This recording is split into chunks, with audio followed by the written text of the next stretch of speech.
Welcome to Grit, Real Stories of Recovery. My name is Paul, and I'll be your host. Please note that this podcast is uncensored and may contain material that is not suitable for all audiences.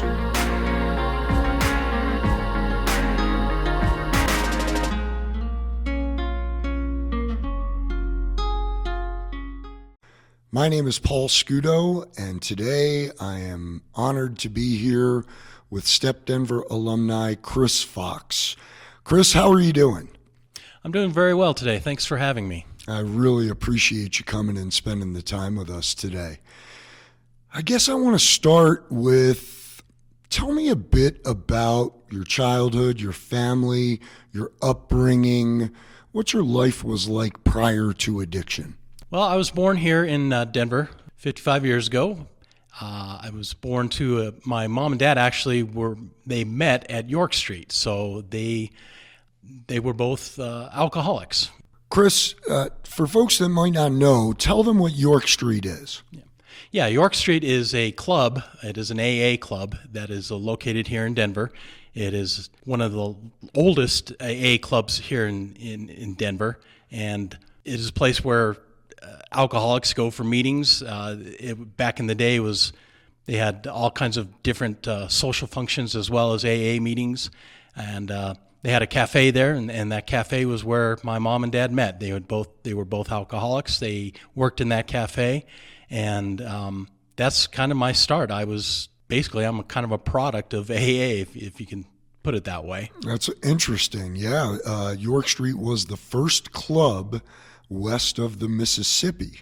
You're absolutely right. So you were going there as a child while your parents were there, or? Right. Well, by the time I was going there, my mom and dad, they had split up. They had gotten divorced.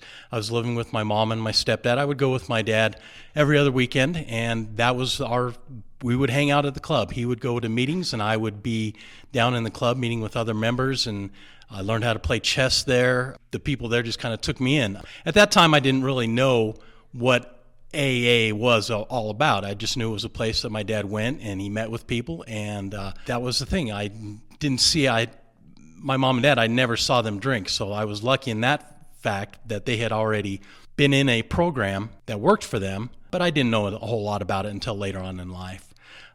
It sounds like you came from parents that had the gene that causes addiction, so it might have been that you were predisposed and carried that gene as well. Yeah.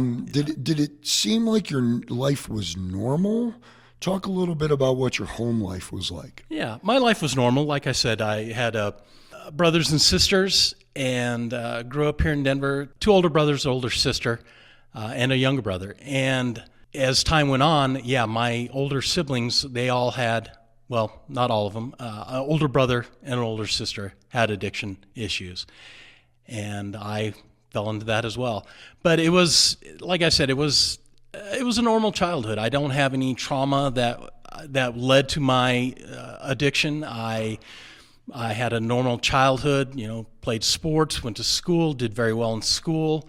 Saw my older brother and older sister having issues, but they were kind of out of the house by the time I was in my teens. Did you understand at that time what those issues were? I did, and I always thought I was kind of the golden child. I was the middle child, and they were doing these things, and they were messing up, and they were doing drugs, and I was never going to do that. I was not going to disappoint my mom and my stepdad and my real dad. I wasn't going to do that. I was better than that in my mind. And as time went on, and it caught up to me as well. So you had these feelings that, right, I need to live up to some perceived expectations that maybe my parents had that my older siblings were not, right, living up to, right? So I heard you mention being the golden child. That had to have made you feel pretty good about yourself at that age. It did. And like I said, I was the one that didn't get into trouble. I was the one that was on the sports teams. I was the one that was going to be the first one to go to college of all my siblings. And so I put a lot of pressure on myself. I don't know that my parents actually put pressure on me, but I put that pressure on myself. Yeah, that's why I said perceived pressure. Oftentimes we do that with, these perceived expectations that we think others have. So you did well in school, played sports.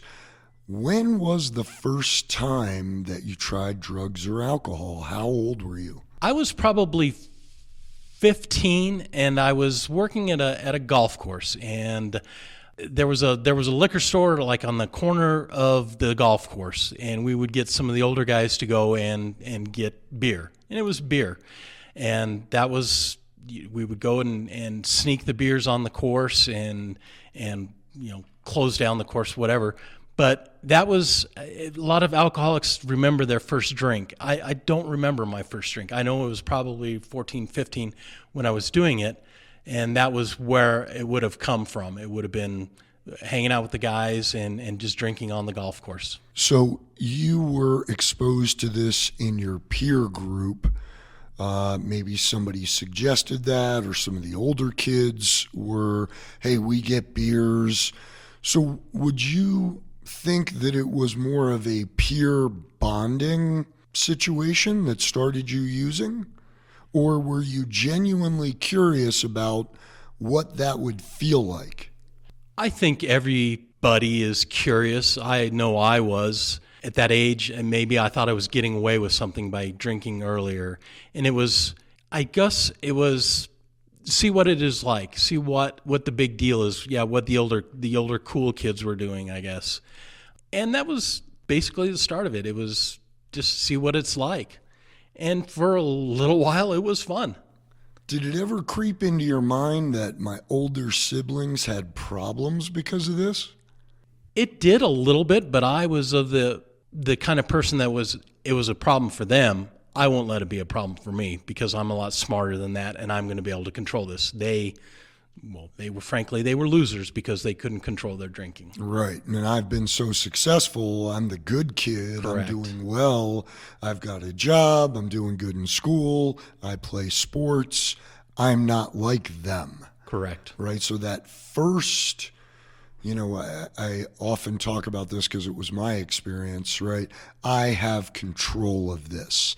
I'm different than those people that have problems. Correct. So what did your using look like throughout the rest of high school? Yeah, throughout the rest of high school, I was, back then they had the 18, the beer at 18. So we would drink, the wine coolers and things like that in high school. And of course we would, it was a social thing. It was, we're going to go out and there were 18 clubs. There were clubs that you go to at 18. There was a Mardi Gras place down. And that was the thing. We're going to go out after work, or in my peer group, we would just go to the bar, the 18 bars, and drink as much as we could, and use it as a badge of courage that we went there and penny pitcher night or whatever. We really got them. We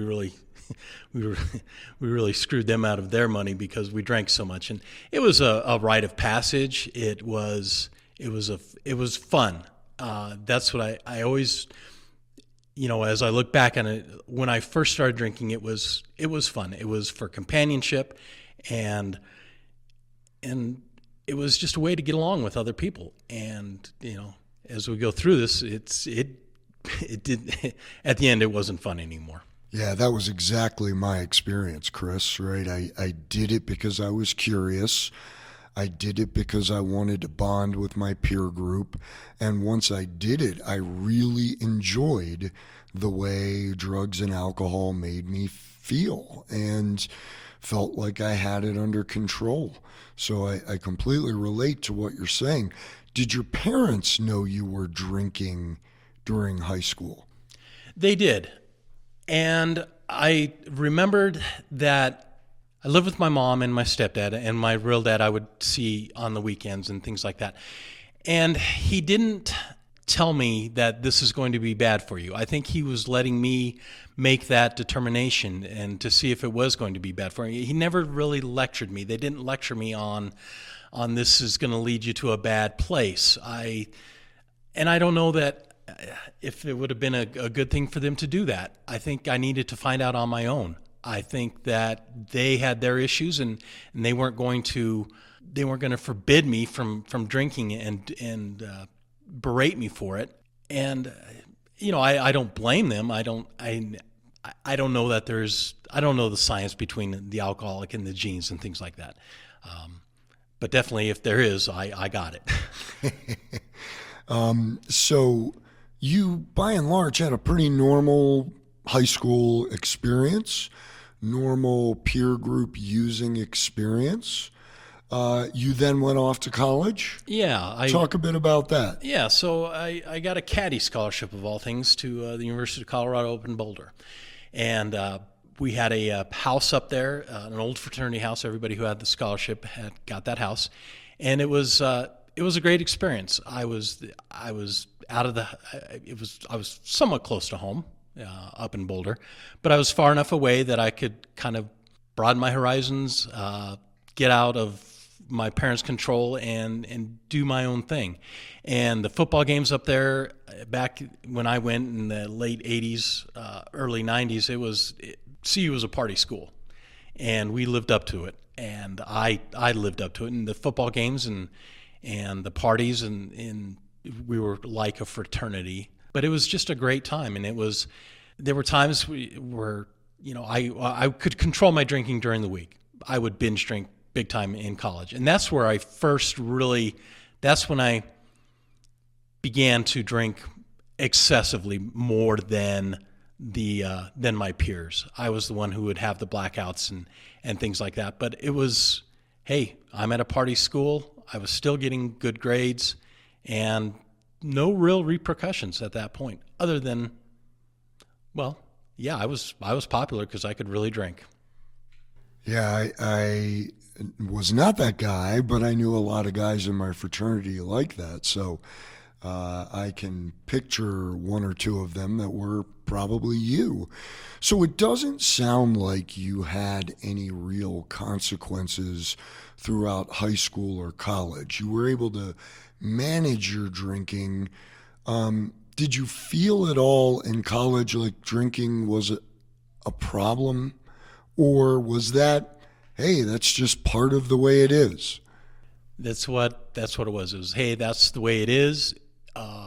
You just can't drink as much as I can, Right. and now you want to make fun of me, Right. but it's because you can't drink Or like a I lightweight. can. Yeah. Exactly. You're the lightweight. I'm the fun drunk. Okay. So you graduated college. Graduated college, got married right out of college, and So you had a girlfriend in college? yeah, actually a high school sweetheart. We had dated all through college. She went to UNC up in Greeley. I went to CU Boulder, but we stayed together. And right out of college, we both became teachers.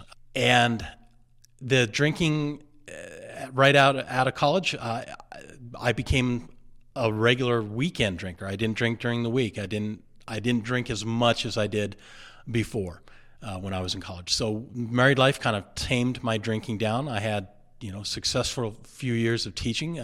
That relationship didn't work out. But after that relationship didn't work out, then I started drinking again. So there was a period after college for about 5 or 6 years where I was I guess we would call it a normie, in that I didn't have to drink. I could not drink and be just fine. But like I said, when that relationship ended, I think I used that as an excuse to start drinking again. And it was, then it was a 12-pack a day. It was after work, I would get home and on the way home I would, and it think back now, it's like 12-pack a day. That's nothing compared to what I was up to at the end. Right. So drinking didn't have any effect or wasn't a cause or reason for your divorce. It was not. Okay. There were other and your issues. Drinking on the weekend wasn't out of hand. It was kind of normal drinking on the weekend. Correct. And then you got your divorce, and all of a sudden there wasn't that guardrail of being married, and so you kind of graduated to still not drinking during the day, but drinking pretty heavily in the evening after work. Correct. At what point did that escalate to where it was more than just drinking after work? After that divorce, I had changed careers. I actually got into law enforcement, and I had a very long career in law. I had a 14-year career in law enforcement, and so my drinking had stopped then as well.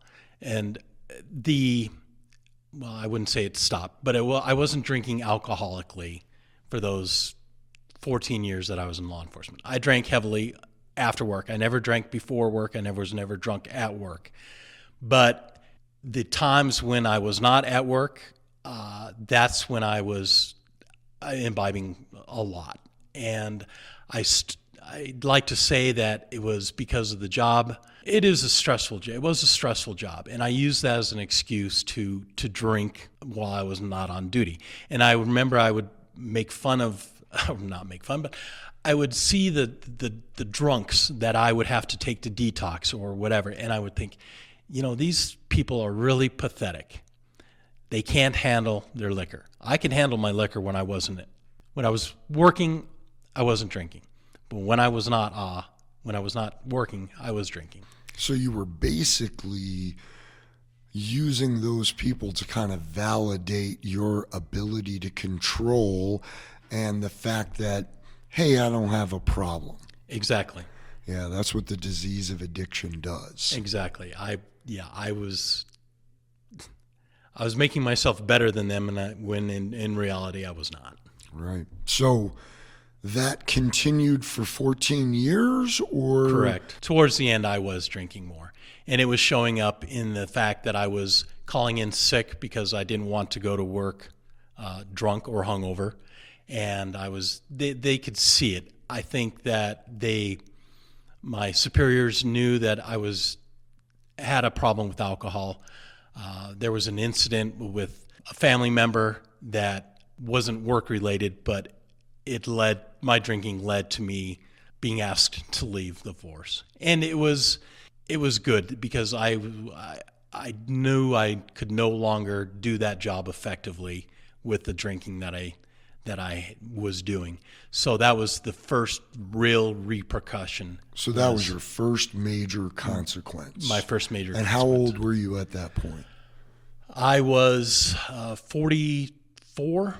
So you had gone 30 years drinking semi-alcoholically and then alcoholically with no real consequences.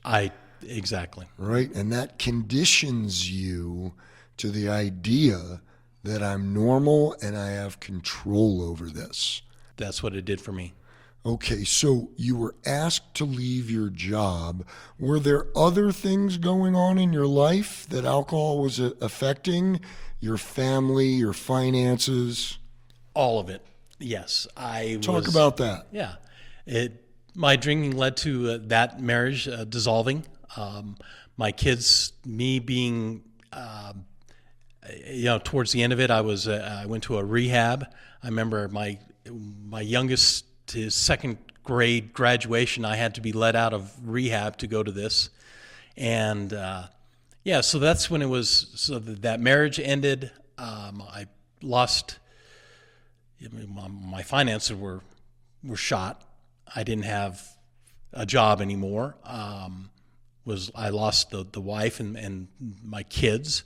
And I'd like to say that when I say I lose these things, I didn't lose anything from my drinking. I gave everything away with my drinking. So, yeah, I lost this and that. No, I did it myself. And I did it by my drinking. Let me ask, you had mentioned going to rehab. How soon did you go to rehab after you lost your job?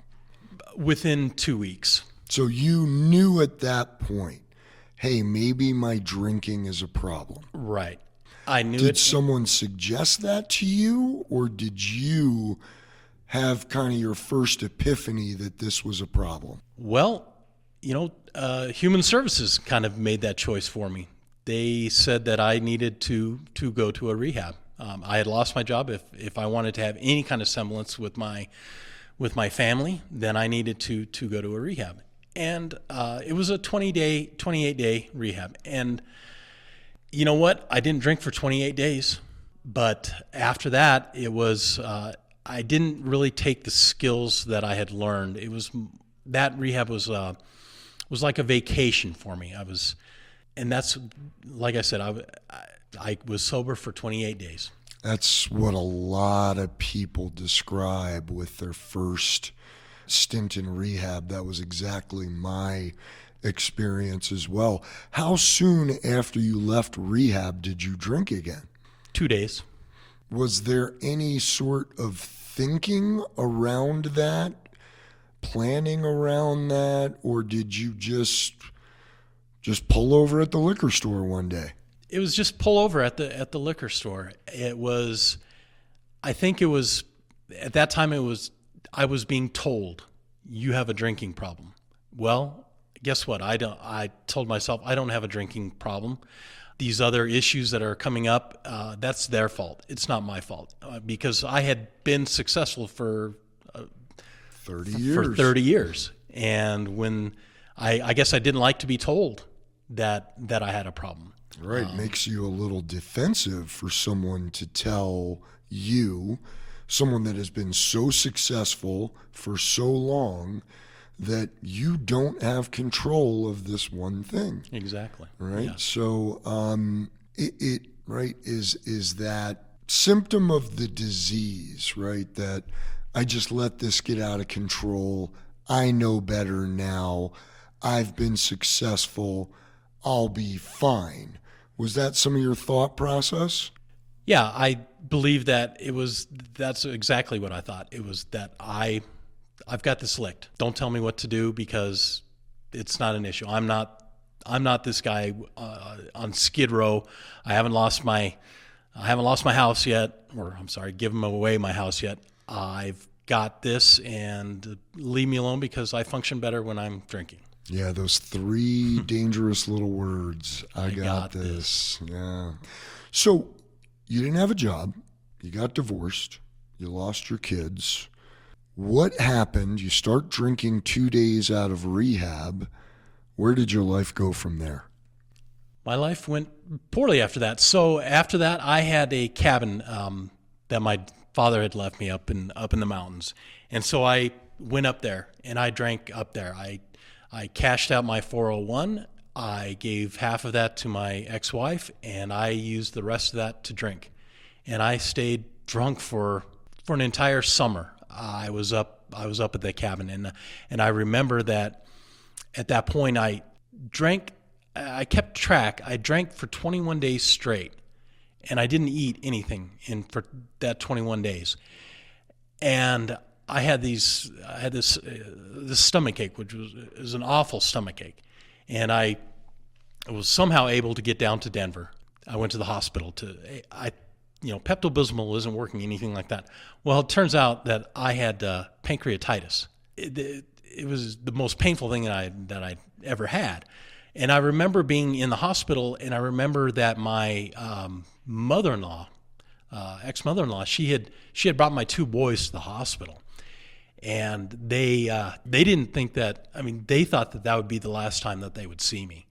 I was in the hospital for a week. I was jaundiced, my yellow skin, yellow eyes. Like I said, it was painful. I was there for a week. I got better, and I left the hospital, and I went out and I drank within the next 2 days again. So let me ask you, did anyone in the hospital tell you might have a problem with alcohol? Of course they did. Yeah, of course they did. And, I don't know if I think at that point I didn't know any other way to live. I didn't know that I didn't have to drink, because I don't have a house anymore. I don't have my family anymore. I don't have a job anymore. I might as well just drink. I might as well just get it over with. So you come out of the hospital. You don't have a home. Where did you go? was able to. I have an uncle that lived out in Missouri, so I was able to go out there to be with him, and I got into AA out there with him, and I was able to stay sober for about 8 months, basically working the program, going to AA, living with him, and that was a good thing for me because I did have a good 8 months of sobriety, but it was 8 months that I was still away from my family. Well, my immediate family. I was with an uncle, but I was sober because I was working the program. I was actually going to meetings every day. I was actually had a sponsor. I was actually doing the right thing. And how did that make you feel? Did you at that point understand and accept that you had a problem with alcohol? I did. I think that was the first time that I was actually honest in that I can't do it anymore because I'm an alcoholic. I can't think that I can drink like a normal person. And for me to get my mind around that fact, I have to be with other alcoholics in meetings, and I need that fellowship, and that's what works for me. AA really is the thing that works for me. So you're there for 8 months. You're not drinking. You're working a program. Then what happened? Then what happens? I come back to Denver for a short time. I go up to Montana, of all places. I have an older brother that lived in Canada, in Calgary. My mother was up there with him. She needed some medical care. Medical care was better here in the United States. So my job then, or my purpose in life really, was to take care of Mom up in Montana while she was recuperating. And so I went up there, and my brother was able to give me an apartment so that I could be there and be there, for my mom. So we did that for another 8 months. I wouldn't say I was sober, but I wasn't drinking all the time. But I would go to meetings once in a while. But I was still drinking up there. So let's jump back. So you've been working a program. You're sober for 8 months. You go to Montana. What makes you drink again when you've had this understanding that you were an alcoholic? As an alcoholic, my mind just tells me that I have to drink to feel better, to get away from the guilt and to get away from the pain that I'm feeling. And to feel better, drinking, I guess, is easier than actually staying sober, if that makes any sense. It makes complete sense. So even knowing I'm an alcoholic, this could be a problem. Having had some time under your belt, it still sounds like a good idea to drink to make yourself feel better. Correct. To feel normal, to get through the day. Okay, so you're up there, you're able to manage your drinking while you're taking care of your mom. What happens next? What happens next is Mom gets better. She goes back up to Calgary with my brother. I move back down to Denver. I'm in a sober living home with some people here in Denver because I know I need that structure. So you stop drinking again. So I stop drinking again, and I start going to meetings, and I get a job. I get a job here in Denver, and so this is about the point where my youngest is starting. He's starting high school, and for the 4 years that he's in high school, I'm actually living at my ex's house with the boys. We don't have we're not a couple, but she's allowing me to stay. If I go to meetings and I, I'm supporting the boys financially, she allows me to stay in the house. So you moved from the sober living home right into back into a home with my ex and my boys. So Okay. it's not a, I'm just there as it's a co-parenting co-parenting, relation. Exactly. And I do well. I do well for the 4 years that he's in high school because I go to meetings. I have to stay there's no way I'm going to be able to stay in a house and drink and be a part of the boys' lives. So I'm there, and through the grace of my ex, and it works well for those 4 years. And then my youngest graduates. Housing has gone. I'm in another apartment with my oldest son, and I decide that I go out. Basically, I go out again for 6 months. And what precipitated that? What was the thought process? So you move out of your house with your ex into an apartment with your oldest son. And what is the thinking? The thinking was I was helping my oldest out so that he could get his own place. He had a roommate bail on him. So I'm going to be the great protector, the great dad. I'm going to help pay the rent for this place so that he can be on his own, away from mom. And like I said, I'm going to be the protector. I'm going to finally step up and be the dad that I haven't been for years and years. Do the right thing. I'm going to do the right thing. So at what point, what was the thinking around, I can drink, I want to drink, I'm going to drink? The thinking was, I have done it in the past. I've been successful in the past, even when I was drinking. I'm not going to get to that point where I get the pancreatitis. It's just going to be, it'll be like the old days where I could maintain and everything will be fine. And I'm doing a good thing. I'm helping my son out. Right. So you're justifying, validating, and it's that symptom of the disease in which it tells us it will be different, right? We have the euphoric recall of back in the days when it was good and we were able to control it and still manage our lives. And so you start drinking again, and what happens? So I start drinking again, and my son gets upset. He's mad. My youngest son, I can't go visit him at his college out in Because Nebraska. he said, I don't want you here? No, I didn't have the money to pay for gas to get up there. Got it. And yeah, it was to that point where I was working, I was making okay money, but I was drinking it all up. And it's just, so everybody at that point, my oldest is upset with me. I'm living with him and I'm drinking. My youngest, I can't even go see. I couldn't stay sober enough to drive there, to be honest. And it got to the point where my ex said, the boys are mad at you. I'm mad at you too. And you need to do something. And it was at that point, it was October of 2022, that I needed to get help and I needed to change my life.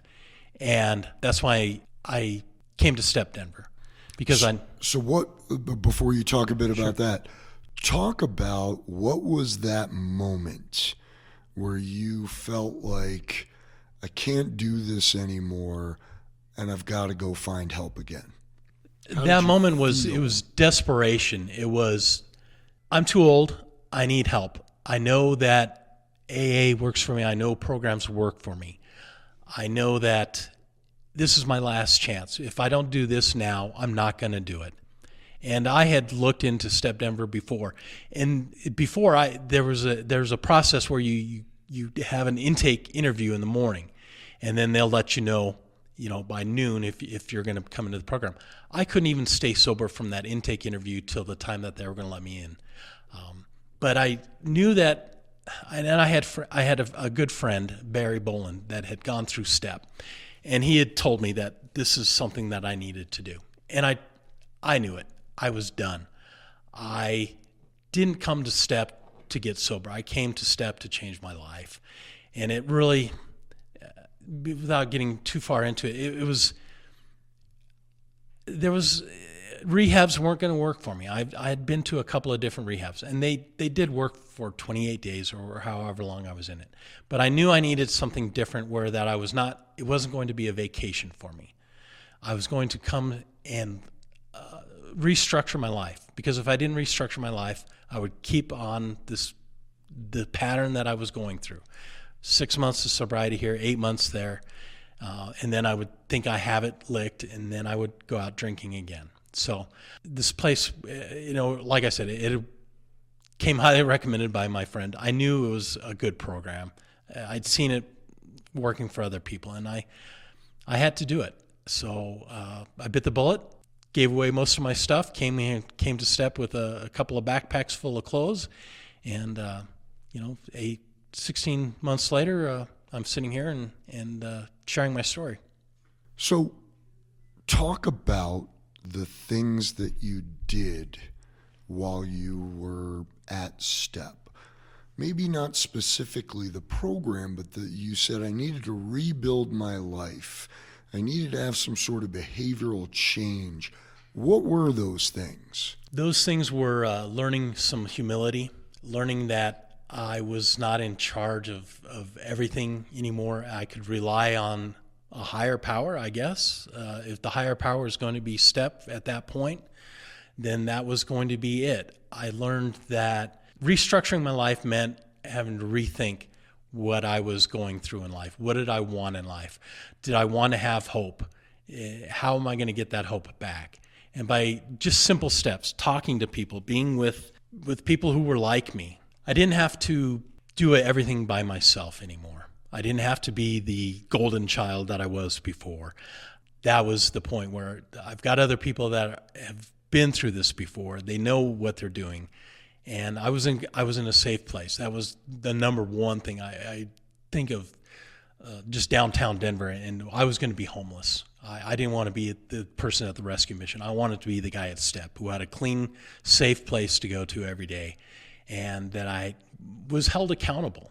Because when I am on my own and I'm not accountable, then I wander, I guess. I go off, and so I got a job. It's a job that I still have. It's not the best job, but it's a job that pays the bills for me.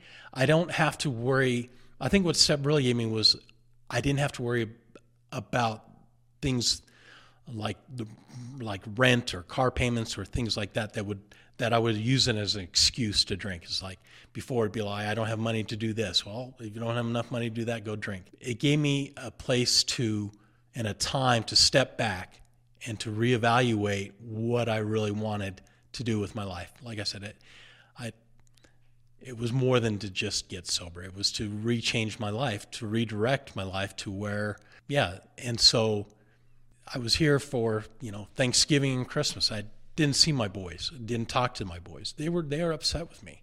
And that was hard through the holidays. And, I was here at Step and it was difficult, but kind of fast forward as time went on and my kids saw that I was staying clean, I was staying sober, I was working. They came around, and so I would talk to them and things like that, and we get together. And my ex-wife, she saw how I was progressing and doing well. Then I went to sober living, and the sober living houses here are awesome. I knew that there was one that I really wanted to get into. It was in Inglewood, which was kind of my old stomping grounds. Great experience there. I was able to save money. I had to say I never had as much in savings as I had in the 16 months that I was in Step. I mean, I had access to more money, but I never had the kind of money that I had saved up. And so my boys would visit me at the sober living home. They would come by and we would do things, and I was able to get out and do things with them. And long story short, as things have come full circle, I'm back together actually with my ex-wife, and we're no longer just the co-parenting. We're a couple again. Wow.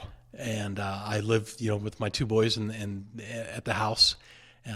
My youngest is back from college. My oldest, he works here in Denver. But it was I couldn't have done that. I never when I came into Step, I didn't expect that would be an option, that I would get together, that I would be back with my ex-wife as a couple, and to be back with my boys. I thought I would move on from Step and I would go get an apartment somewhere and things would be okay. But they saw that the work, and they really believed in what I'm doing. I guess it's the best, better than I had ever imagined. Yeah, we hear that. It was A, it's my experience, but B, we hear that from a lot of people. My life is way better than I expected it was going to be, and it is way different than I expected it was going to be. And I heard you mention a couple of things earlier on, that when you came into STEP, you found community and you learned that I don't have to be in control. I don't have to do this by myself. I'm going to get the support of other people.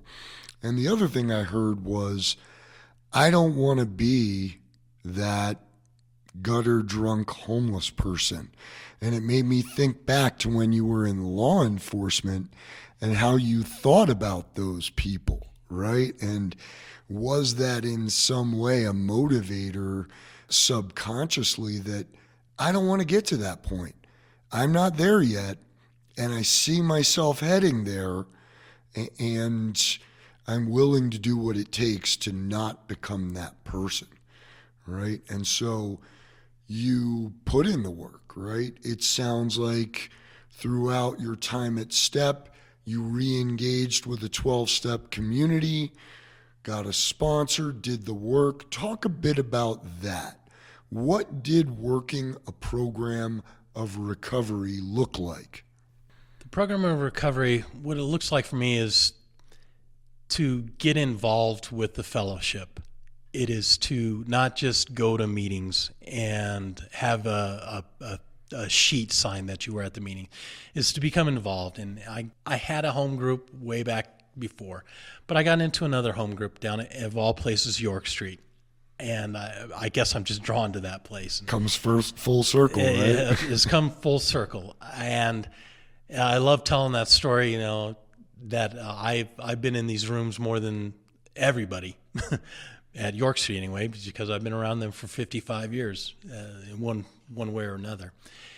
But what it looks like for me is being involved and of course working the steps, having the sponsor, and to stay involved. And I enjoy coming back and to STEP and giving interviews and helping out and letting other people know just kind of the message that these kind of things do work. I've known it all along. I really have. I've known that if I stay involved in the fellowship, and that's the only thing that really does work for me. There's no pill that I can take. There's no psychotherapy that I can do that works for me the way that the 12 steps do.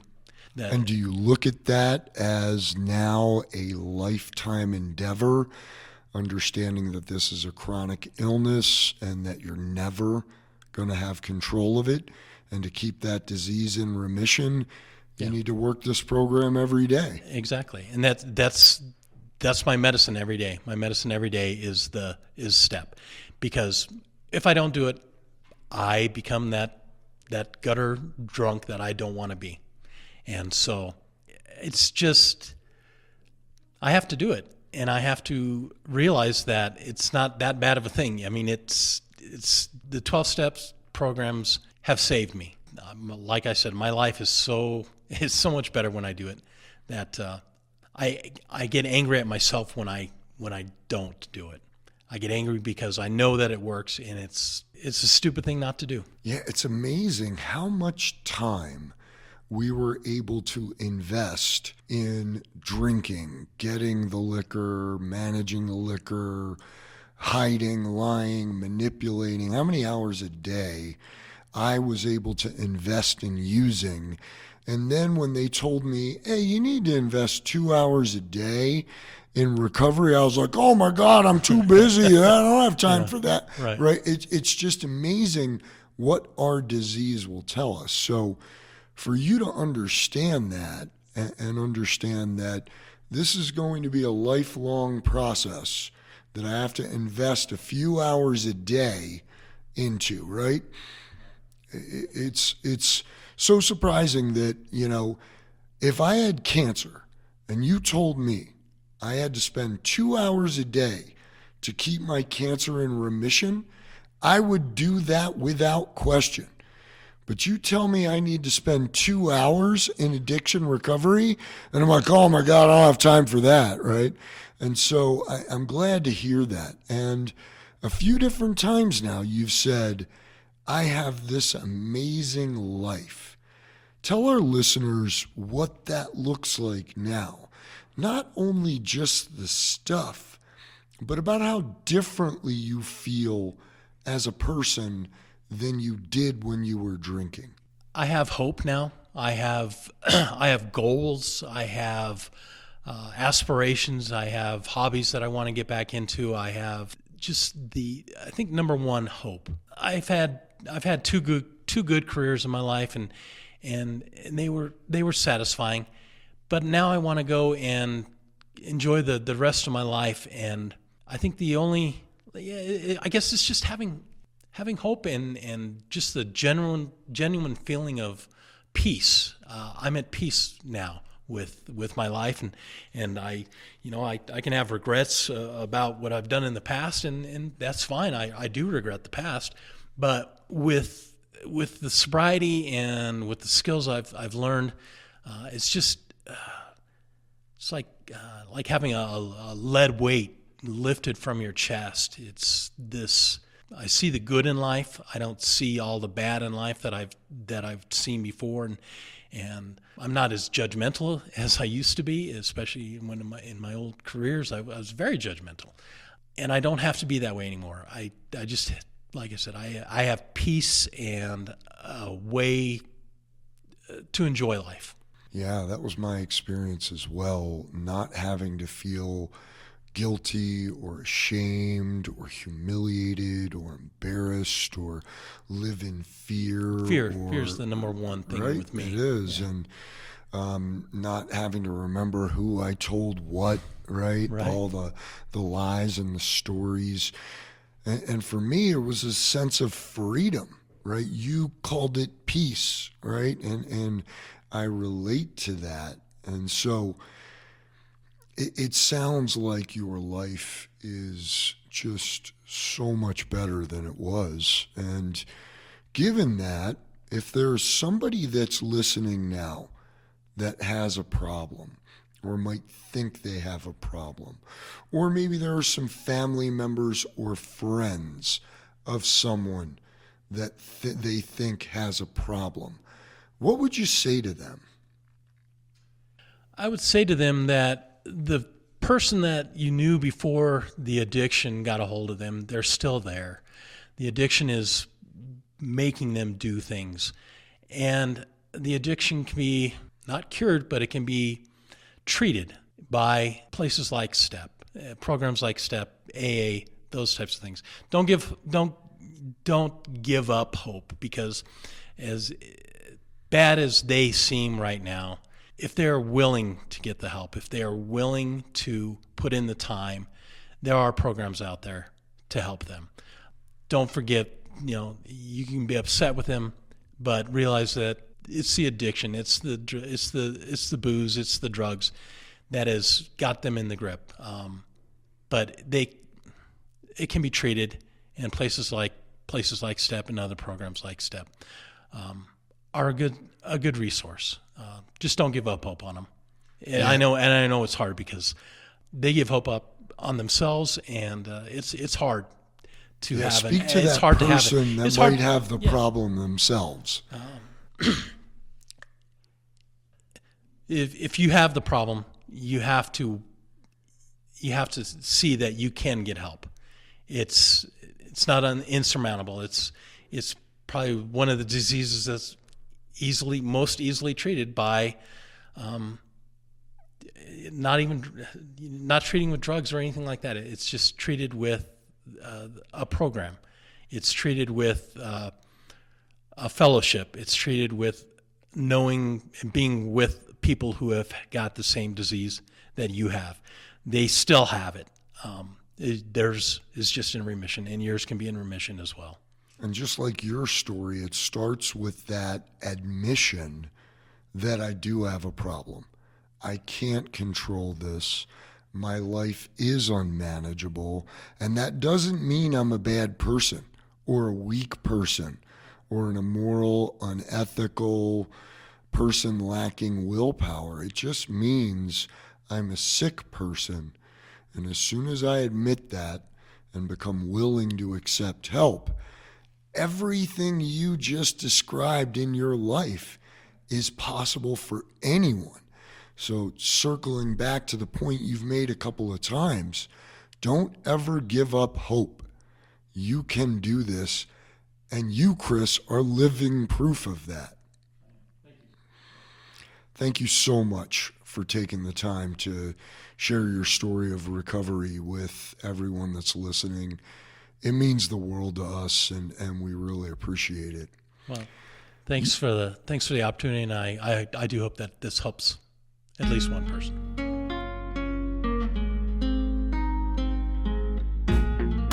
This podcast is being brought to you by Step Denver Men's Residential Addiction Recovery Program.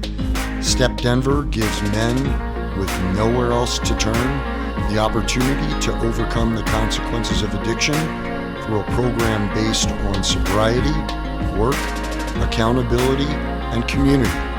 For more information, visit stepdenver.org.